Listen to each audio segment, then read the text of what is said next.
ಜೈ ಭೀಮ್, ಜೈ ನಿವಾಸಿ. ಇವತ್ತು ಭಾರತದಲ್ಲಿ ಏನು ನಡೀತಾ ಇದೆ ಅನ್ನೋದನ್ನು ನಾವು ಅರ್ಥ ಮಾಡ್ಕೋಬೇಕು. ಎಲ್ಲಿಂದ ಯುರೋಪಿಂದ ಬಂದಿರೋ ಯುರೇಷಿಯನ್ ಆರ್ಯನ್ನರು ಭಾರತನ ಜೀತಕ್ಕೆ ತಗೊಂಡು ಹೋಗ್ತಾ ಇದ್ದಾರೆ. ಅವರು ಏನು ಪೂರ್ತಿ ಪ್ರಪಂಚನ ಜೀತ ಜಗತ್ತು ಮಾಡಬೇಕು ಅಂತ ಹುನ್ನಾರದಲ್ಲಿದ್ದಾರೋ, ಯಾವುದು ಕೋವಿಡ್ ಮಾಫಿಯಾ ಇದೆ ಅವ್ರ ಜೊತೆ ಒಂದು ಒಪ್ಪಂದ ಮಾಡಿಕೊಂಡು ಇಲ್ಲಿ ಸಾವಿರಾರು ವರ್ಷಗಳಿಂದ ಮಾಡ್ತಾ ಇದ್ದ ದಬ್ಬಾಳಿಕೆನ ಇನ್ನೂ ಅಂದರೆ ಅತಿ ವೇಗದಲ್ಲಿ ಶುರು ಮಾಡಿದ್ದಾರೆ. ಸೊ ಇದಕ್ಕೆ ನಾವು ಒಂದು ನಮ್ಮ ಸಂಘಟನೆ ಮತ್ತು ನಮ್ಮ ಒಗ್ಗಟ್ಟು ಇನ್ನೂ ಬೇಗ ದೊಡ್ಡ ಶಕ್ತಿಯಾಗಿ ಬೆಳೆದು ನಾವು ಹೋರಾಟ ಮಾಡಬೇಕಾಗಿದೆ. ಅದಕ್ಕೋಸ್ಕರ ಬಹುಜನ್ ಮುಕ್ತಿ ಪಾರ್ಟಿ ಮತ್ತು ಬಹುಜನ್ ಕ್ರಾಂತಿ ಮೋರ್ಚಾ, ಭಾರತ್ ಮುಕ್ತಿ ಮೋರ್ಚಾ ಈ ಸಂಘಟನೆಗಳು ವಾಮನ್ ಮೇಶ್ರಾಮ್ ಅವರ ನೇತೃತ್ವದಲ್ಲಿ ಇಂಥ ಒಂದು ಮನುವಾದ ಷಡ್ಯಂತ್ರ ನಡೆಸ್ತಾ ಇರೋ RSSನ ಮನುವಾದಿಗಳ ವಿರುದ್ಧ ಹೋರಾಡೋದಕ್ಕೆ ಒಂದು ಅಕ್ಟೋಬರ್ 6ನೇ ತಾರೀಕು ರ್ಯಾಲಿ ಆರ್ಗನೈಸ್ ಮಾಡ್ಕೊಂಡಿದ್ದಾರೆ. ಇದು ನಾಗ್ಪುರಲ್ಲಿ ಬೇಜಾನ್ ಬಾಗ್ ಮೈದಾನದಲ್ಲಿ ನಡೆಯುತ್ತೆ. ಸೊ ಹಾಗೆ ಅದೇ ಏನು ಈ ಅನ್ಯಾಯ ಅಕ್ರಮಗಳು ಮಾಡ್ತಿದ್ದಾರೆ, ಅದೇ RSS ಕಚೇರಿ ಮುಂದೆ ಒಂದು ರ್ಯಾಲಿ ಮಾಡಿ ಅವ್ರಿಗೆ ಒಂದು ನಮ್ಮ ಶಕ್ತಿ ಪ್ರದರ್ಶನ ಮಾಡಬೇಕಾಗಿದೆ. ಇಷ್ಟು ಜನ ನಿಮ್ಮ ಈ ಧೋರಣೆಗಳ ವಿರುದ್ಧ ನಾವು ವಿರೋಧಿಸ್ತಾ ಇದ್ದೀವಿ, ನಾವು ಖಂಡಿಸ್ತಾ ಇದ್ದೀವಿ. ಇದು ನಿಮಗೂ ಒಳ್ಳೇದಲ್ಲ. ಯಾಕಂದರೆ ಕರ್ಮಗಳು ಕ್ಯಾನ್ಸರ್ಗಳಾಗಿ ಅದೇ RSS BJP ಅವ್ರನ್ನೇ ಸಾಯಿಸಿದೆ. ಅನಂತ್ ಕುಮಾರ್ ಆಗಲಿ, ಜೇಟ್ಲಿ, ಸುಷ್ಮಾ ಸ್ವರಾಜ್, ಪರಿಕರು, ಇವಾಗ ಮುಂದೆ ಅಮಿತ್ ಶಾನು ಇದೆ ಅಂತ ಹೇಳ್ತಾರೆ. ಇನ್ನು ಇದೇ ಕುತಂತ್ರಗಳನ್ನ ಮಾಡಿರೋ ಕಾಂಗ್ರೆಸ್ಸಿನ ಸೋನಿಯಾ ಗಾಂಧಿಗೂ ಕ್ಯಾನ್ಸರ್ ಆಗಿ ಗೊತ್ತಾಡ್ತಿದ್ದಾರೆ. ಇನ್ನು ಅದೇ ಕರ್ಮಗಳಿಂದ ಅವ್ರು ಈ ಮಾಫಿಯಾ ಜೊತೆ ಒಪ್ಪಂದ ಮಾಡ್ಕೊಂಡಿರೋ ಸಿದ್ದರಾಮಯ್ಯನ ಮಗನೂ ಅದೇ ಥರ ಸತ್ತ, ಯಡಿಯೂರಪ್ಪನ ಮೊಮ್ಮಗಳು ಅದೇ ಥರ ಸತ್ತು. ಅದನ್ನೇ ನಾವು ಹೇಳ್ತಾ ಇರೋದು, ನಿಮಗೂ ಕರ್ಮಗಳು ಬೇಡ, ನೀವು ಚೆನ್ನಾಗಿರಿ, ನಿಮ್ಮ ಮನೆಯವ್ರ ಜೊತೆ ಚೆನ್ನಾಗಿ ಜೀವನ ಮಾಡಿ, ಆದರೆ ನಿಮ್ಮ ಮನಸ್ಥಿತಿ ಬದಲಾಯಿಸಿ ಇಲ್ಲ. ಯಾಕಂದರೆ ನೀವು ಮಾಡ್ತಿರೋ ಪಾಪಗಳ ಕರ್ಮಗಳು ನೀವೇ ಅನುಭವಿಸ್ತಿದ್ದೀರಾ. ಅದರಿಂದ ಪ್ರಜೆಗಳ ದುಡ್ಡು ಹಾಳಾಗ್ತಾ ಇದೆ, ಅದರ ಗುಣ ಆಗೋದಕ್ಕೆ. ಸೊ ಇದಕ್ಕೆ ಇವಾಗ ನಾವು ಒಂದು 11 ಪಾಯಿಂಟ್ ಏನು ಇಟ್ಕೊಂಡಿದ್ದೀವಿ ಅಂತಂದರೆ, ಸಂವಿಧಾನನ ವಿರೋಧಿಸಿ RSS ಅವರು ಏನು ನಮಗೆ ಅಭಿವ್ಯಕ್ತಿ ಸ್ವಾತಂತ್ರ್ಯ ಇದೆ, ಒಂದು DNA ಬಗ್ಗೆ ಚರ್ಚೆ ಮಾಡೋದಕ್ಕೂ ನಮಗೆ ರೋಧಕಲ್ಲಿ ಮಾಡಿಲ್ಲ, ಪರ್ಮಿಷನ್ ಕೊಟ್ಟಿಲ್ಲ ಇವರು. ಆಮೇಲೆ ಹೇಗೆ ಕಾಂಗ್ರೆಸ್ ಮತ್ತು BJP EVMಗಳನ್ನ ಉಪಯೋಗಿಸ್ಕೊಂಡು ಎಲ್ಲ ರಾಜ್ಯಗಳಲ್ಲೂ ಅವ್ರದೇ ರಾಜ್ಯಭಾರ ಮಾಡ್ತಾ ಇದ್ದಾರೆ. ಇವಾಗ VVPAT ಅನ್ನೋ ಒಂದು ದೊಡ್ಡ ಹೂಕೋಸ್ನೇ ಕಿವಿ ಮೇಲೆ ಇಡ್ತಾವ್ರೆ. EVM ಅನ್ನು ಚೆಂಡು ಬಿಟ್ಟಿದ್ರು, ಈಗ VVPAT ಅನ್ನೋ ಹೂಕೋಸ್ ಇಟ್ಟಿದ್ದಾರೆ. ಈ ಮಷೀನ್ಗಳ ಮನುವಾದ ನಮಗೆ ಬೇಕಾಗಿಲ್ಲ. ಕಾಗದ ಮತಪತ್ರದಲ್ಲಿ ಎಲ್ಲ ಚುನಾವಣೆಗಳು ನಡಿಬೇಕು. ಗ್ರಾಮ ಪಂಚಾಯತಿಯಿಂದ ಹಿಡಿದು MLA MP ಎಲೆಕ್ಷನ್ ತನಕ ಅದೇ ನಡಿಬೇಕು.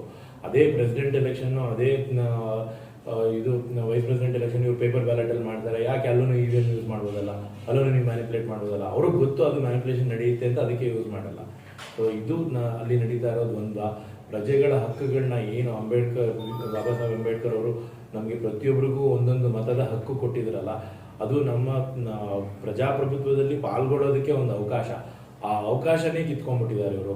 ಬರೀ EVM ಒಂದೇ ಅಲ್ಲ, ಇನ್ನು ಜನರ ಮೈಂಡ್ ಮ್ಯಾನಿಪುಲೇಷನ್, ಏನು ಮನಸ್ಥಿತಿಗಳನ್ನ ಮ್ಯಾನಿಪುಲೇಟ್ ಮಾಡೋದಕ್ಕೆ ಎಲ್ಲ ಮೊಬೈಲ್ ಫೋನ್ ಕೊಟ್ಟು, ಎಲ್ಲ 5G 4Gನಲ್ಲಿ ಸುಳ್ಳು ಸಂದೇಶಗಳನ್ನ ಕೊಟ್ಟು ಎಲ್ಲ ಮನಸ್ಸುಗಳನ್ನ ಮ್ಯಾನಿಪುಲೇಟ್ ಮಾಡಿದ್ದಾರೆ. ಇನ್ನು ಮೀಡಿಯಾಗಳಂತೂ ಎಲ್ಲ ಆಕ್ರಮಿಸ್ಕೊಂಡು ಇವರು ಈಗ ನೋಡಿ, ನಾವು ಪ್ರೆಸ್ ಕ್ಲಬ್ಬಲ್ಲಿ ಮೀಡಿಯಾ ಮಾಡಬೇಕಿತ್ತು, ಬಟ್ ಬರೋದೇ ಇಲ್ಲ. ನಾವು ಹೇಳೋ ವಿಷಯ ಯಾವುದರೂ ತಲುಪಿಸೋದಿಲ್ಲ ಜನಕ್ಕೆ ಅನ್ನೋ ರೀತಿಯಲ್ಲಿ ನಾವು ಒಂದು ಪ್ರೈವೇಟಾಗಿ ಮಾಡ್ತಾ ಇರೋದು. ಅಕ್ಟೋಬರ್ 6ನೇ ತಾರೀಕು ನಾಗ್ಪುರಲ್ಲಿ ಒಂದು ಮನುವಾದಿ ಮನಸ್ಥಿತಿಗೆ ಒಂದು ಸವಾಲು ಹಾಕೋಣ ಬನ್ನಿ, ಒಂದು ಅವ್ರಿಗೆ ಪ್ರಶ್ನೆ ಹಾಕೋಣ ಬನ್ನಿ, ಅವ್ರಿಗೆ ಒಂದು ಅವರ ಅಂತಃಕರಣ ಕಲಕಬೇಕು, ಅವರಲ್ಲಿ ಒಂದು ಭಯ ಹುಟ್ಟಬೇಕು, ಅವರಲ್ಲಿ ಒಂದು ಆತಂಕ ಹುಟ್ಟಬೇಕು, ಅವರು ನಿದ್ದೆ ಕೆಡಿಸ್ಕೋಬೇಕು, ಅವರು ಇಲ್ಲಿ ತನಕ ಸಾವಿರಾರು ವರ್ಷಗಳಿಂದ ಮಾಡಿರೋ ಪಾಪಕ್ಕೆ ಅವರು ಪರಿತಪಿಸಬೇಕು. ಇಲ್ಲ ಆ ಪಾಪ ಪ್ರಜ್ಞೆಯಿಂದ ಅವರು ಬದಲಾಗಬೇಕು, ಇಲ್ಲಾಂದರೆ ಆ ಪಾಪ ಪ್ರಜ್ಞೆಯಿಂದ ಅವರ ಕರ್ಮಗಳನ್ನ ಅವರು ಅನುಭವಿಸ್ಬೇಕು. ಇದನ್ನು ಮಾಡೋದಕ್ಕೆ ನಾವೆಲ್ಲ ಒಗ್ಗಟ್ಟಾಗಬೇಕು. ಬನ್ನಿ ಹೋರಾಡೋಣ, ಒಂದು ಸತ್ಯ ಸ್ವಾತಂತ್ರ್ಯ ಪಡ್ಕೊಳ್ಳೋಣ. ಜೈ ಭೀಮ್, ಜೈ ಮೂಲ ನಿವಾಸಿ, ಜೈ ವಿಶ್ವನ. ಭಾರತ ಮುಕ್ತಿ ಮೋರ್ಚಾ, ಬಹುಜನ ಕ್ರಾಂತಿ ಮೋರ್ಚಾ ಈ ಎರಡು ಸಂಘಟನೆಯ ಆಶ್ರಯದಲ್ಲಿ ಗಾಂಧಿ ಜಯಂತಿ ದಿವಸ ನಾಗ್ಪುರ ಅಂದರೆ ದೇಶದ ಕೇಂದ್ರ ಬಿಂದು ನಾಗಪುರ, ಅದರಲ್ಲಿ ಇನ್ನೊಂದು ಕೇಂದ್ರ ಬಿಂದು ದೇಶದ ಜನತೆಗೆ ವಂಚನೆ ಮೋಸ ಮಾಡಿ ಜನತೆಗೆ ನಂಬಿಕೆ ದ್ರೋಹ ಮಾಡಿರುವಂತಹ ಒಂದು ಕೇಂದ್ರ ಬಿಂದು ಅದು ನಾಗ್ಪುರ. ನಾಗ್ಪುರದ ಕೇಂದ್ರ ಬಿಂದು ಯಾಕೆ ಅಂತ ಹೇಳ್ತೀನಿ ಅಂದ್ರೆ ಅದು RSS ನ ಕೇಂದ್ರ ಕಚೇರಿ ಇದೆ.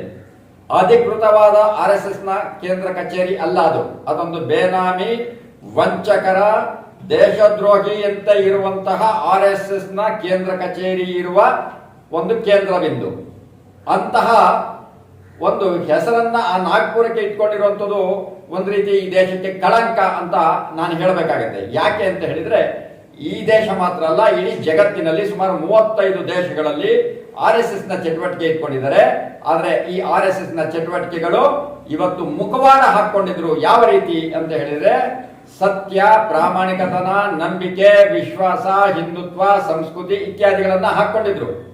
ಸತ್ಯ ಇವರು ಹೇಳಿರುವಂಥದ್ದು ಅಲ್ಲಿಂದ ಇಲ್ಲಿಯವರೆಗೆ ಹೇಳಿರುವಂಥದ್ದು ಸತ್ಯ ಇದೆ. ಆದರೆ ಅದರ ಹಿಂದೆ ಹಿಡನ್ ಅಜೆಂಡಾಗಳಿದೆ. ಆ ಹಿಡನ್ ಅಜೆಂಡಾಗಳಿರುವಂಥದ್ದೇ ಇವತ್ತಿನ ಈ ಒಂದು ಏನು ನಾಗ್ಪುರದಲ್ಲಿ ಭಾರತ ಮುಕ್ತಿ ಮೋರ್ಚಾ ಮತ್ತು ಬಹುಜನ ಕ್ರಾಂತಿ ಮೋರ್ಚಾ ಹೋರಾಟಕ್ಕೆ ಕಾರಣ ಆಗಿದೆ. ಏನದು ನೋಡಿ, ಇವತ್ತು ದೇಶದ ಶತ್ರುಗಳು ಕೂಡ RSS ನವರು ಕಲಿಸಿರುವಂತಹ ಒಂದು ಶಿಸ್ತು ಅಥವಾ ಒಂದು ಕಮಿಟ್ಮೆಂಟ್, ಬದ್ಧತೆ ಇದೇನಿದೆಯಲ್ಲ, ಇದು ಸರಿ ಇರಬಹುದು. ಆದ್ರೆ ಅದನ್ನ ಯಾವುದಕ್ಕೆ ಬಳಸ್ಕೊಡ್ತಾ ಇದ್ದಾರೆ?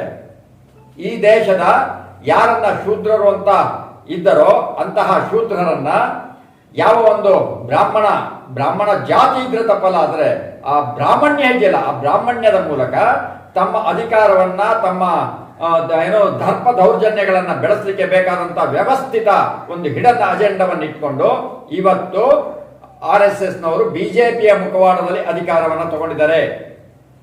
ತಗೊಂಡೆ ಅಧಿಕಾರ. ಆದ್ರೆ ಯಾವ ರೀತಿ ಇರಬೇಕಾಗಿತ್ತು? ನಿಜವಾದಂತಹ ಹಿಂದುತ್ವ ಅಂತ ಹೇಳಿದ್ರೆ ಅಹಿಂಸಾ ದುನೋತಿ, ಹಿಂಸೆಯನ್ನ ಸಹಿಸ್ತಾ ಇರುವಂತದ್ದು ಹಿಂದುತ್ವ ಆಗಬೇಕಾಗಿತ್ತು. ಯಾವುದು ಅದು ಅಂತ ಹೇಳಿದ್ರೆ ಬುದ್ಧನ ಹಿಂದುತ್ವ. ಅಹಿಂಸೆಯನ್ನ ಸಹಿಸ್ತಾ ಇದ್ದಂತವನು ಬುದ್ಧ. ಅವನು ತನ್ನ ಸರ್ವಸ್ವವನ್ನು ಬಿಟ್ಟು ಈ ದೇಶದ ಜನತೆಗೆ ಶಾಂತಿಯ ಸಂದೇಶವನ್ನು ಕೊಡ್ಲಿಕ್ಕೋಸ್ಕರ ಅವನು ಸನ್ಯಾಸಿ ಆಗ್ತಾನೆ.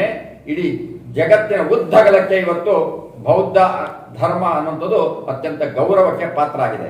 ಕೇಂದ್ರ ಅದು ಟಾರ್ಗೆಟ್ ಆಗಿರುವಂಥದ್ದು RSS ನವರಿಗೆ.